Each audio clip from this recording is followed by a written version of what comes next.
Pour rentrer dans le vif du sujet, poser le contexte de notre rencontre et résumer les épisodes précédents. Qu'est-ce qui nous rassemble aujourd'hui ? C'est avant tout un constat qu'on peut partager, celui d'un secteur professionnel touché de plein fouet par 6 crises additionnées. Une crise sécuritaire, la crise du post-Covid, la crise du climat, la crise de l'inflation, la crise des énergies et la crise des vocations. Nos structures, qu'elles soient institutionnelles ou associatives, y sont confrontées tant dans leur politique publique que dans leurs actions. Les opérateurs de terrain, vecteurs de liens et générateurs de vie sociale et culturelle, se trouvent à un moment charnière de leur histoire et sont contraints de faire évoluer leur modèle socio-économique. Plus que jamais, la question de la transmission et du renouvellement des publics, des membres et des partenaires se pose. Personnellement, j'y intègre également un sujet majeur autour de l'ouverture des instances à la jeunesse et à la capacité à faire confiance au potentiel des bénévoles.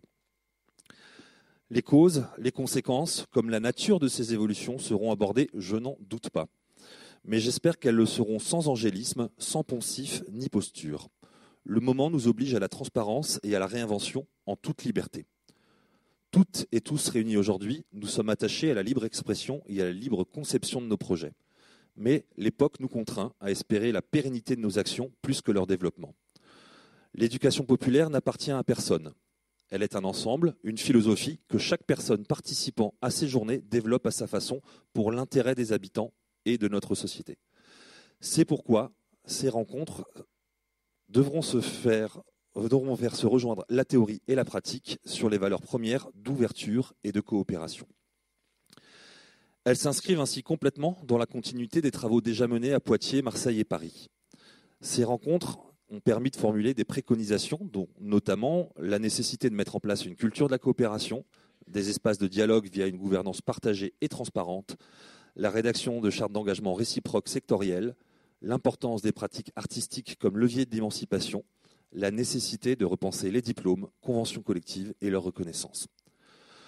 En toute cohérence, nos échanges se voudront avant tout non partisans, coopératifs, horizontaux, en mettant collectivités et opérateurs sur un même plan, avec l'objectif de mieux considérer, voire confronter nos logiques et contraintes respectives sans les opposer. Et surtout, je l'espère, concret, en identifiant des leviers d'action locales, mais aussi nationales. Ces rencontres auront donc vocation à déboucher sur une forme de plaidoyer, de propositions concrètes qui nécessitent de fait un engagement fort et nécessaire de l'État. En effet, que ce soit à travers le sens donné au métier de l'éduc-pop, à travers les modes de gouvernance et de partenariat, à travers les modes de financement, mais aussi à travers les nécessaires valorisations des parcours de formation, des carrières et des rémunérations, l'État sera indispensable pour nous permettre collectivement d'innover, de trouver de nouveaux modèles pour se faire mieux perdurer les valeurs de l'éducation populaire dans nos politiques publiques. Les enjeux sont énormes, les attentes nombreuses autour d'un nouveau pacte en faveur de l'éducation populaire, et je ne doute pas que nous serons toutes et tous à la hauteur du rendez-vous.